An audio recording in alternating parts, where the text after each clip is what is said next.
So, as you can see, this is the lessons from the lesser known, discussing characters in the Bible who are maybe not very familiar. And when I saw that, I immediately had the thought of probably the two most popular characters in the Bible, with one of the best and most widely known stories in the Bible. And although it's one of the most widely known stories, it's probably one of the least understood stories, fully understood. So today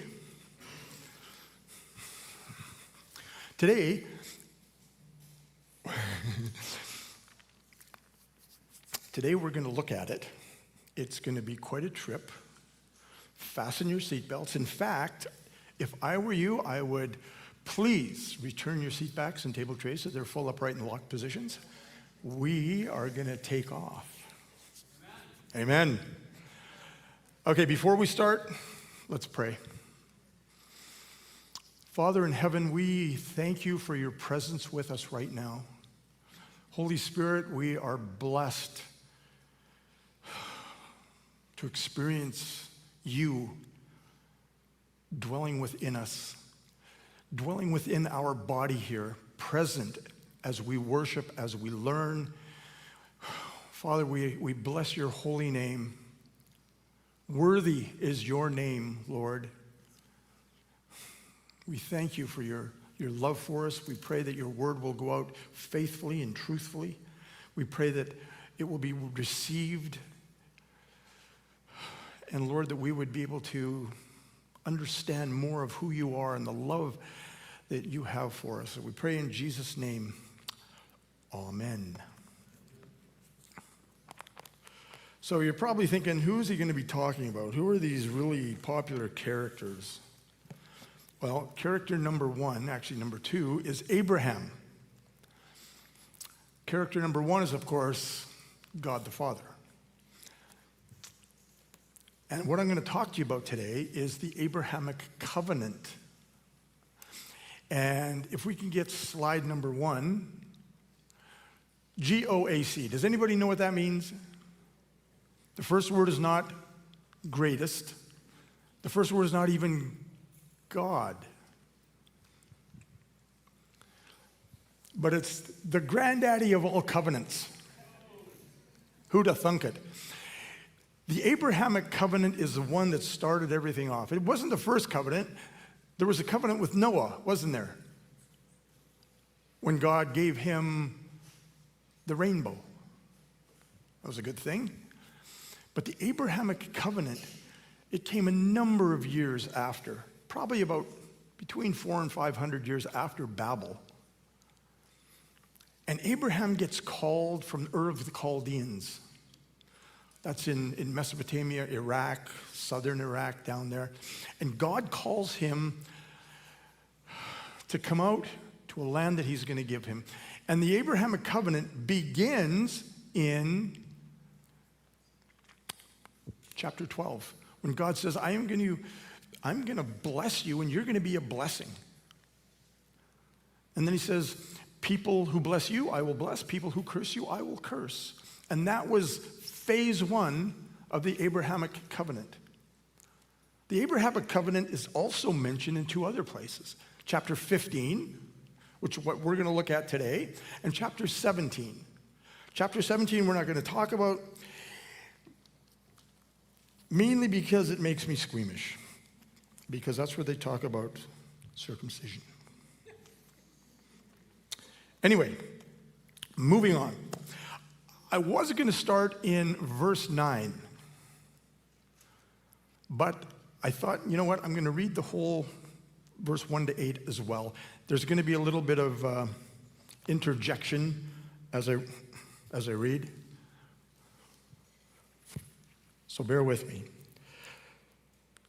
Genesis 15, chapter 1, or chapter, verse 1, what am I talking about? After these things, the word of Yahweh came to Abraham in a vision. Fear not. Now, it says Abram. I'm going to say Abraham because it's just what I do. Fear not, Abram, for I am your shield. Your reward shall be very great. But Abram said, O Lord God, what will you give me? For I continue childless. And the heir of my house is Eliezer of Damascus. And Abraham said, Behold, you have given me no offspring, and a member of my household will be my heir.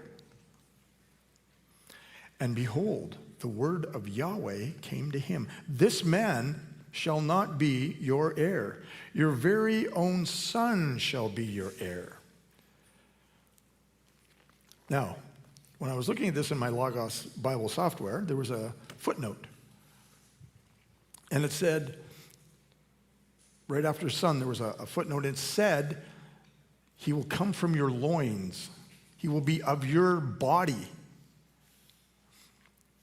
God was telling him in advance that he was going to have a child himself. Well, not as a man, but he and his wife.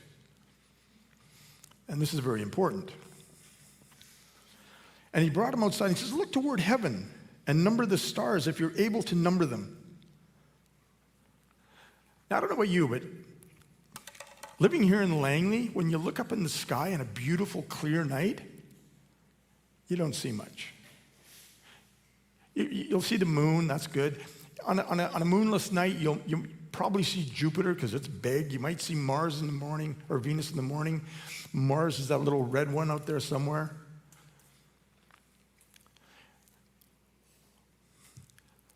Well, a year or so ago, one of my oldest grandson on my daughter's side, he was into space. And son-in-law said, hey, do you have any pictures of space? So I thought, well, I'm going to take a picture of something. So I'm out on my deck, and I see Jupiter. And I take a picture of it, and it was this little dot. That's it. That, my friends, is Jupiter.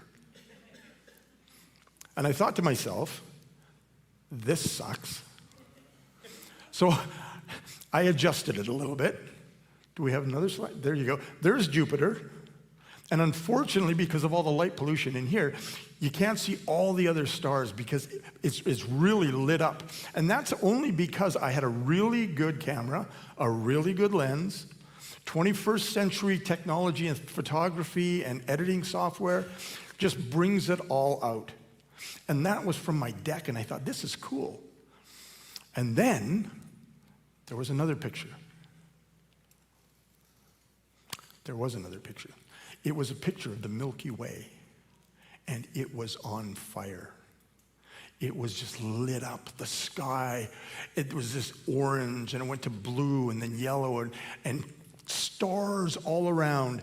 And when Abram was looking up to the heaven, when God said, look up and look at the stars and see if you can count them, that's what your offspring are going to be, that is exactly what he saw, except instead of seeing this cute little snapshot of a picture, he saw this entire 360 vista of stars. I had a seminary prof who was a missionary in Iran in the days of the Shah. And he was up in this place, and he said, you know, the reason that guys like Daniel were probably into astrology, and they had such a heavy-duty astrology team there, was because the sky was lit up at night. Stars were everywhere. It was just on fire. And that's what Abram was looking at. Moving on. Then he said to him, so shall your offspring be. And he believed, and Abram believed Yahweh, and Yahweh counted it to him as righteousness. God doesn't expect much. Belief.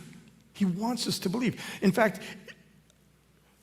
he doesn't really expect much of anything. Just one thing mainly. He expects one thing of us, and that's everything. He expects our entire being to be committed and consecrated to him.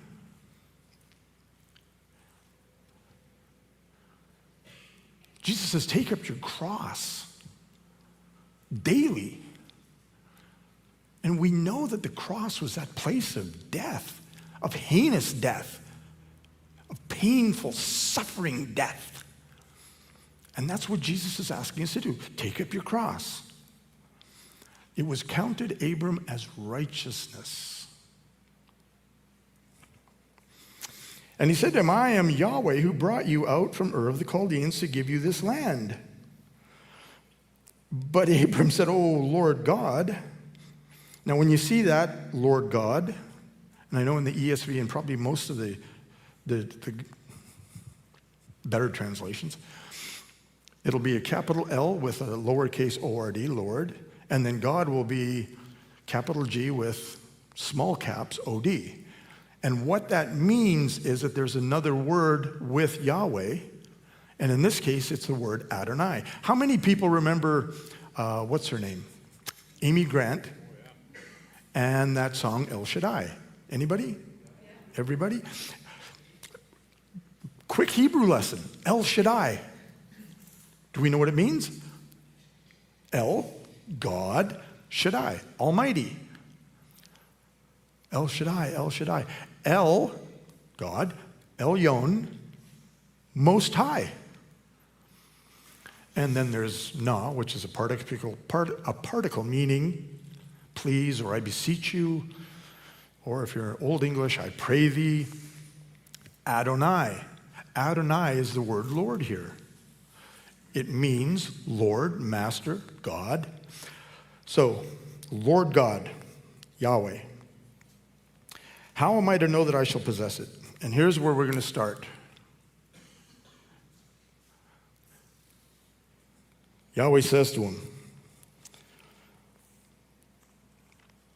bring me a heifer 3 years old, a female goat 3 years old, a ram 3 years old, a turtle dove, and a young pigeon. And he brought him all these, cut them in half, and laid each over against each other.